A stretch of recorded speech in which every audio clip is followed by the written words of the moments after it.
If you haven't played the game Satisfactory from Coffee Stain Studios, I highly suggest you pick it up on Steam when it releases on September 10th and give it a try. Satisfactory presents itself as an open-world exploration and factory simulator through the use of machines, conveyor belts, electricity, and other mechanics that will keep you wanting to build more and more, and keep unlocking new tiers to see what better automation methods you can come up with to improve your setup. The game can be played solo or co-op and leaves it up to the player or players to decide how you want to achieve each objective. Building and destroying all objects in Satisfactory is done with this device, the build gun. You use the build gun to deploy your machinery, connect them with power lines and belts to transport items from one machine to another. The build gun also allows for dismantling of the created objects in the game, returning all of the resources needed to create that object back to the player that destroys it. Over time, getting more familiar with the build gun and its various techniques for how it can create different objects becomes a key component in Satisfactory gameplay. Besides some of the weapons in the game, it's probably my favorite device to interact with. Which is why when I learned that there was a Kickstarter from Heroic Replicas for creating your own build gun, I jumped on buying one self-assembly kit. However, I was a little dissatisfied with the product since it had no packaging for display, no stand, and worst of all, no build manual. How does Kickstarter let somebody sell a self-assembly kit with no assembly instructions? I digress. I decided at this point that I would put together a guide for building the Mark III build gun available for purchase from lizarddoggo.com. These instructions are meant for the Mark III DIY full model kit, and I can't speak to any differences for any other kits out there. But if you're interested in either buying or printing your own parts and building your own, follow along with these steps, and if you found them helpful, please give this video a like and tell me about your experience in the comments. First thing you want to do is go to the Lizard Doggo website and scroll down to the section that says Pre-Order and New Arrivals. Click on this link, and if you scroll down, you should see the link to the Satisfactory build gun on this page. When you go to this page, there'll be a configuration section. You can find the DIY full model kit available on this list for purchase. After you've made your purchase, either after the parts have come or while you're waiting, feel free to use the link on the page to go to the Thingiverse website. Once you load up the Thingiverse page, scroll down to the details section and look for the YouTube video link. Punished Props Academy has a detailed video guide for painting and finishing your build gun that may help you beyond assembly, which is what my guide will be focused on. Back on the Thingiverse page, click the Files tab to bring up the models and documentation available. Even if you've ordered the parts, download the zip containing the models. It contains a document you'll want to use for reference. The next files to download are the 3 PDF files. The first is replacement stickers in case you didn't get yours or they get messed up. You can print out your own. The second PDF file to download is the supplementary guide. This guide has some written and visual cues that detail out specific steps in the build process. It goes over the trigger assembly and also where some of the smaller screws get installed.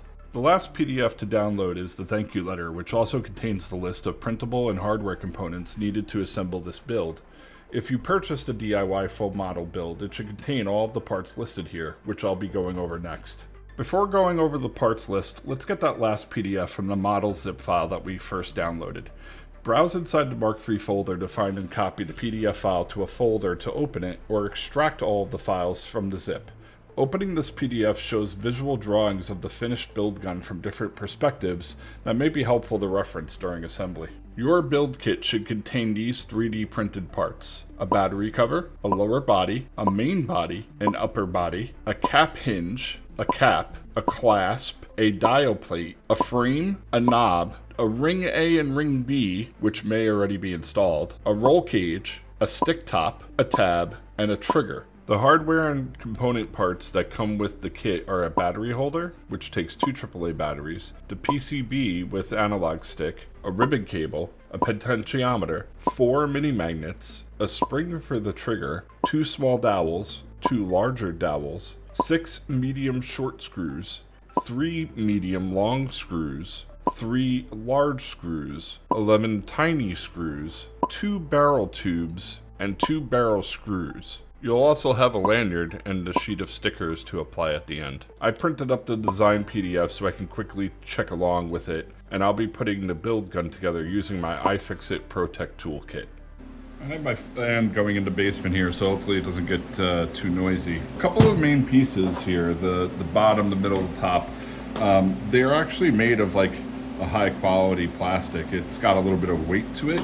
I couldn't tell you if there was something embedded in this or not, but it definitely feels like it's at least a pound, if not more. I don't have a scale on me to weigh it. Definitely a good quality print. If this was 3D printed, you can see it was sanded, primed, and it has a really good finish on it. The disappointing part is not all the parts are that way. The cover for the cap and the battery cover, they look like they were just 3D printed and no finish was done on them. And these parts are exposed and shown on display, so it's not easy to hide these or to make sure that you don't see these. These are really going to stick out until they're finished and look more like the other parts. Some of the other parts, even like the clasp and this the handle, the trigger, they all are metallic. They're actually metal, and this is probably the heaviest piece out of all of them. Front display, the frame, I actually don't know if I was supposed to get two of them or not, but you can see that obviously one is a lighter color than the other. This is the color I was expecting, the much lighter one. This one that I got for the blue, it looks like it wasn't cleaned up well and it was damaged. It's like much smaller than the entire frame. It was glued up into the top left corner, so it's offset. If you look from the front, you can actually see how it doesn't fit the frame properly, and there's actually like a bevel there. It probably shouldn't look that way, but either way, with the lighter one, you can't even really see it that well. It looks much better. So I might wind up using this one, but I'll see what it looks like once I get the electronics working. Our PCB board that was included is different than the one shown in the video. You can see that there's a split in the middle of this PCB board, and the instructions actually even say to talk about snapping it in half and to trimming it flush. What they want you to do is break this and clean up the edges. You can see that there's no wiring connections on either side of the board between the two. What happens is this board becomes your front for your LEDs for the front of the display of the gun. And this is gonna be your controller for how you're gonna choose up, down, left, right, and you can actually click this in. So when this snaps, that ribbon cable we have is gonna attach from this end and go to the other. I'm going to start with the main and the lower body. I'm going to take the trigger assembly piece here. Like I mentioned earlier, the rings, ring A and ring B, are already installed, so I didn't have to do this, but if your kit comes uninstalled, you can see from the picture that I included in the video that these will just fit in and might need to be glued. These labels, even though they're misprinted, these will be covered. We're actually gonna cover these with stickers once we're done, and I might actually sand some of that off so that the text doesn't actually overlap. For the time being, I'm not going to be painting it, so I'm just putting it together to see how it looks, and then I'll eventually take it back apart when I'm ready to paint it again. For whatever reason, the kit only gives you these two larger dowel pins, and the assembly actually has 4 spots for the bottom to attach to. 1, 2, 3, 4. So what the instructions tell you to do is to pick 2 holes of the 4-hole pattern. I don't fully get why they wouldn't just give you all 4, but what I'm going to do is I'm going to choose these 2 middle ones here, these ones here, and I'm going to put the pins, the dowels in them, and then I'm going to slide the trigger assembly into place.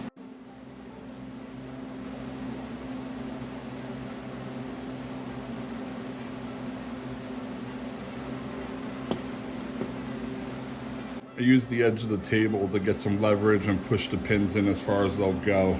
Let's see if I can get it to slide in better now.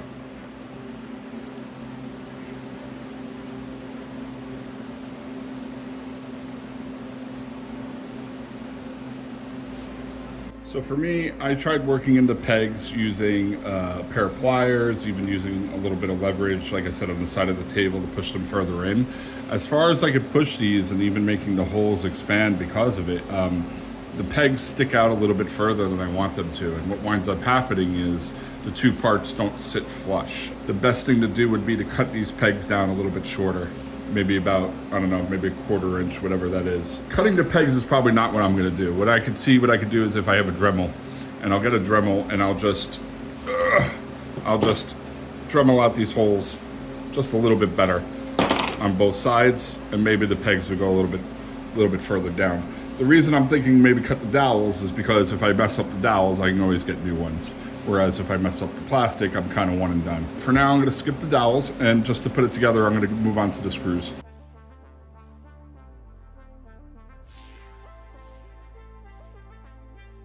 Like I had mentioned, I'm not using any adhesives, I'm not using any glues, bonding material, epoxies, anything like that right now. The reason for that is, like I said, I wanna take this back apart, and paint it properly. Okay, trigger assembly is on. Now what I would do for the bottom here is I would put the pins into the top holes because that's what's gonna clear that little space of gap most likely at the very top there, right in there. The next piece we're gonna put on is the top. Whoa, hang on. Before you put the top on, we have to deal with the electronics first. I figured this out as I was building, so let's go to that part. Same thing for this board. I'm not gonna just break this with my hand, even though you can kind of see like it has some ply, and it will definitely let me break it if I really want to. I'm gonna get my Dremel and just cut this clean just to make sure it's an even cut. I gotta make sure that I keep these 4 screw holes on this plate because that's how we're gonna mount it inside of the faceplate. You can see our 4 screw holes inside, and the frame just has little pins. I got my plastic blade, plastic cutting wheel. That's one.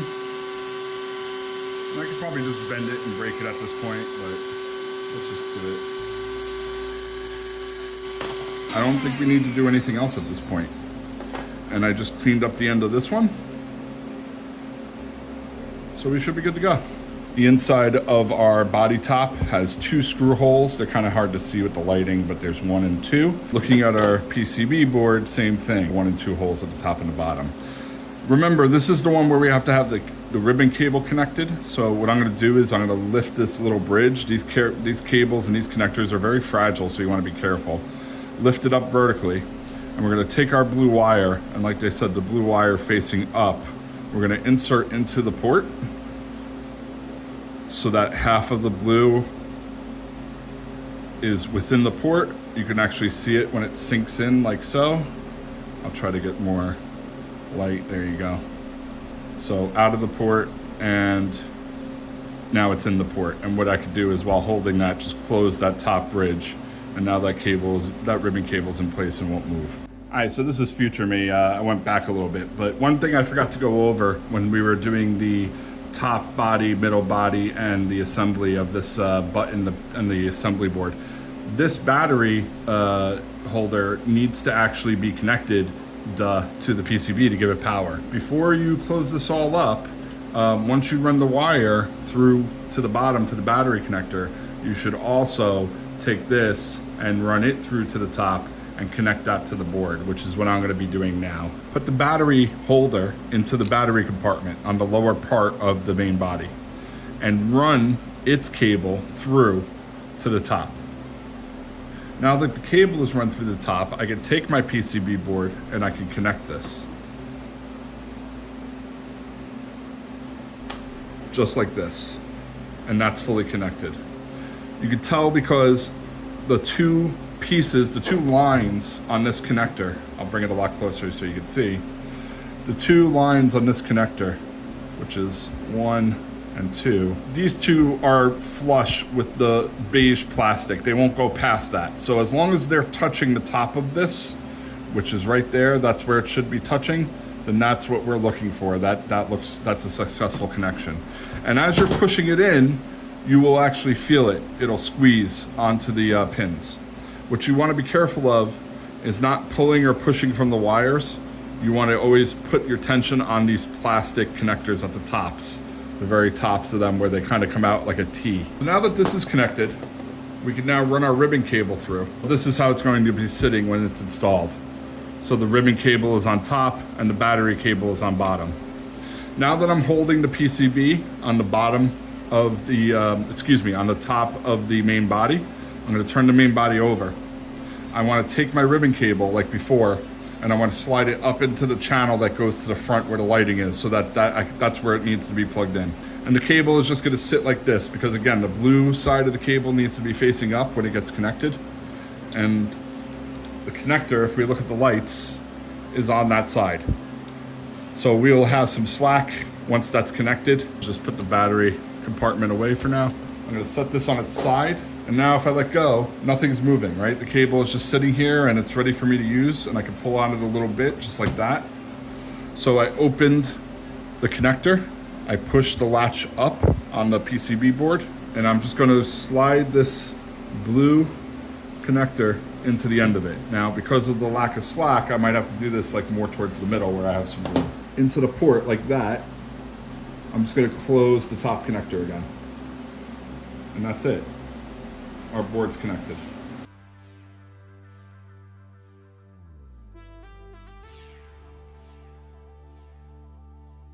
And there we go. So now the lights are attached to the front, the LEDs are attached. And now what we should do next, now that the cable's in place, is we should attach the battery holder to the body. Inside the battery compartment, you're gonna see 2 screw holes at the bottom. Those are gonna be used to secure the battery holder. So I'm gonna slide this down into place. We're gonna get 2 of our tiny screws. Those are 2 of the 11 that we have. And we're gonna be using those to hold down the battery holder.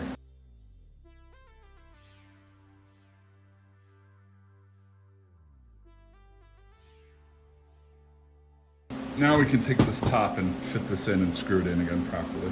The top is going to attach to the main body with these 3 screw holes. You're going to use your tiny, longer screws for this. This is going to just drop right on top here.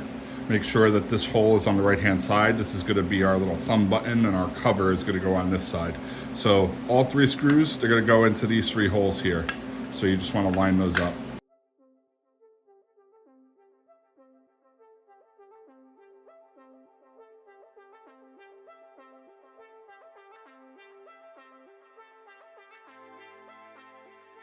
We're going to use 2 of these screws, and that's how we're going to secure this board to the top that's going to get screwed on. Our top switch is in place. You should now have something that looks like this. The next piece we're going to be putting on is the cap hinge and the cap to cover the top button. The cap and the cap hinge that are going to cover the top button, they get assembled using the barrel tube and the barrel screw. To attach the hinge to the body, we're going to use another one of those 11 tiny screws. When you're securing the hinge to the body, that the loops for the hinge are facing upward, meaning they're pointing towards the top of the gun and not the bottom. Same thing with the triangle. If you look at the side, you can see that it has a triangle.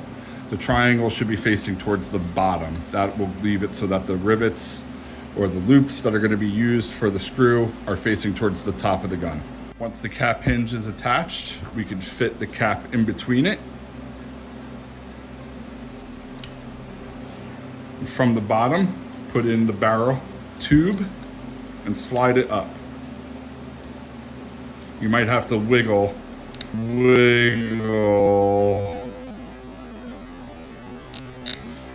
your cap to get it to slide all the way up. Once the barrel tube is slid all the way up, from the other side, insert your screw, and then use your thumb and your screwdriver to tighten that down. Now, you can take your button, and if you look, you can see that it has an oval shape. The oval, for me, goes left to right. So I'm gonna be putting this so that the oval goes from left to right, push it down firmly and straight until it locks in place. There we go. I can move the thumb button, I can push it in, and I can cover it.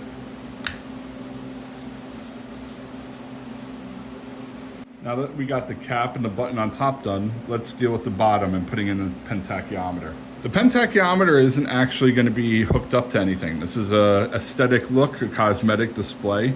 There are no wires or soldering that needs to be done. You may want to bend these pins to get it to fit in better so that it sits more flat. You can see mine kind of sits upwards because of the pins on the bottom. You have to unscrew the nut and the washer that are already attached onto the pentachiometer. The first is the pentachiometer.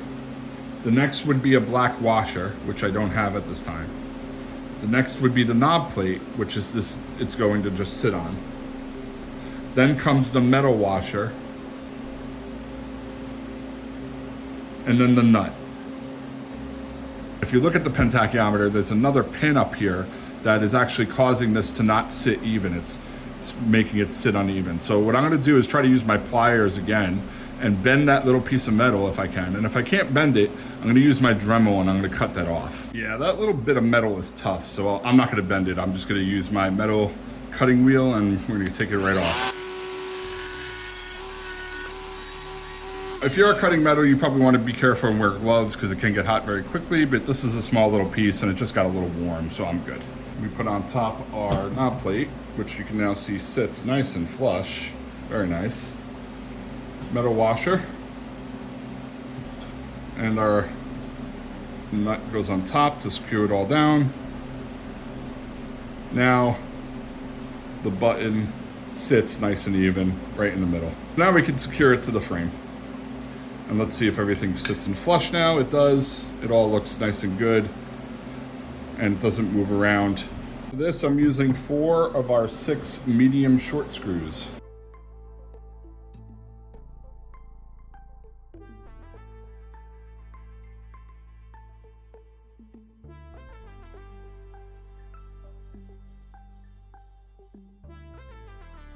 Now, we can take our red knob and just put that right on top. Just give it a nice little push. Maybe. Ooh. All right, I guess I really gotta work it.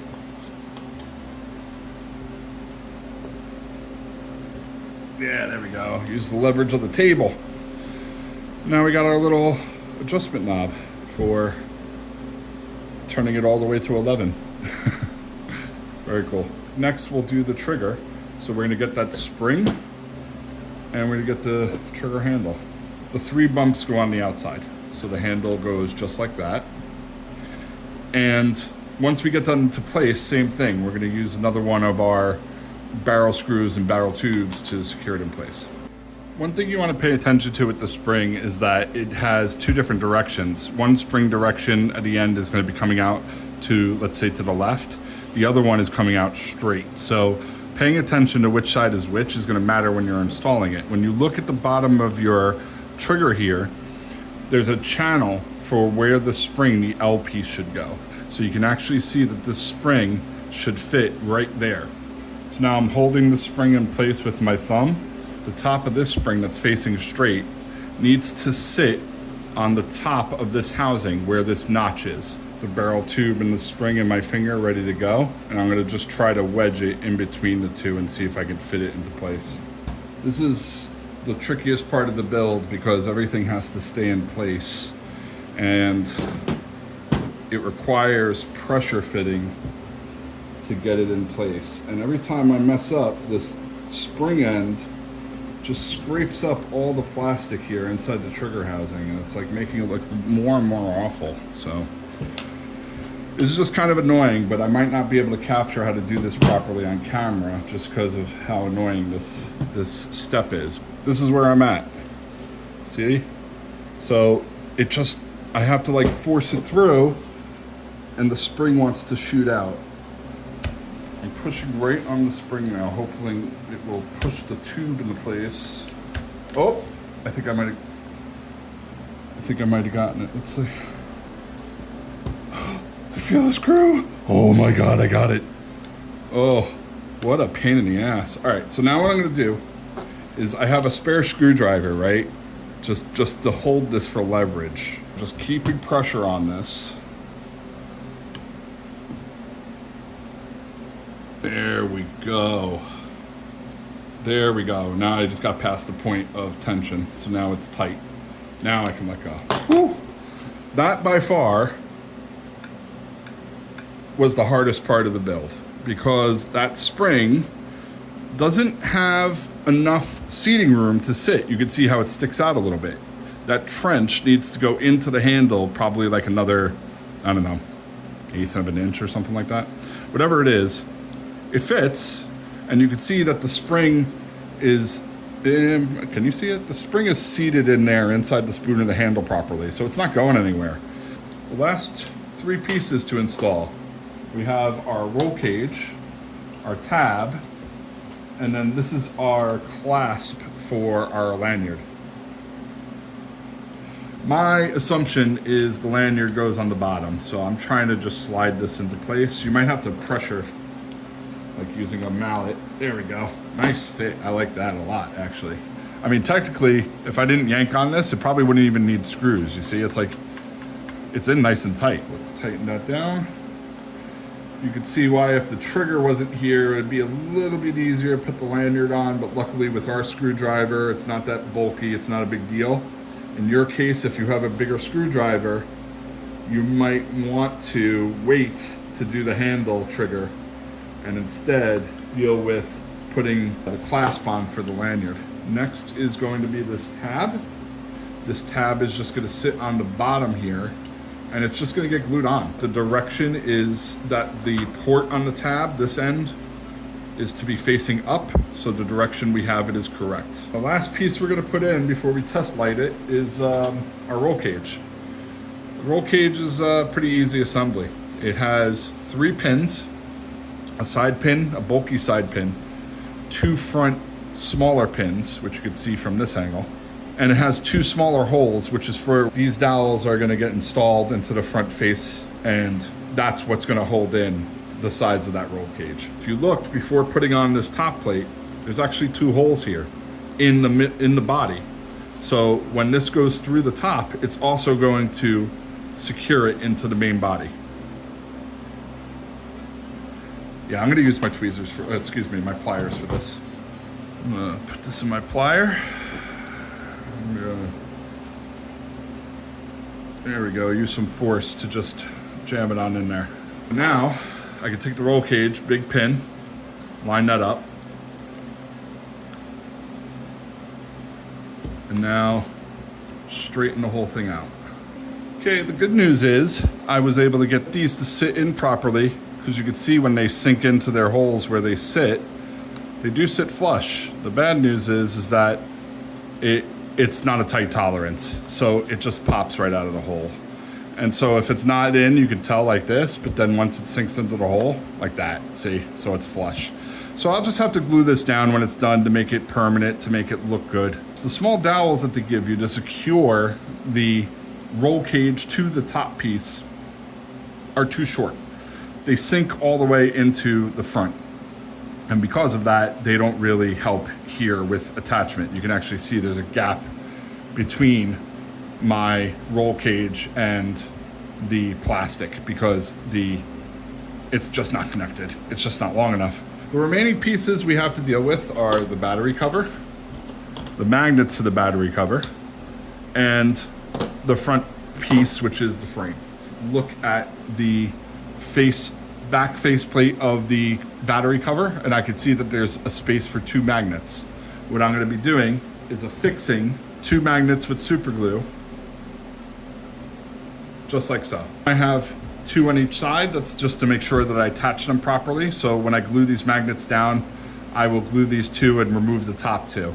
And those 2 will be then mounted to the inside of the battery compartment to hold it in place. The magnets are glued to the battery door, and I put some drops on the other magnets that are attached. So now we're just going to attach this to the back of the bottom of the battery compartment. Right. Now I'm just holding this to make sure that the magnets adhere. All right, it's been about a minute, so we'll see if I can take the battery door off with the magnets.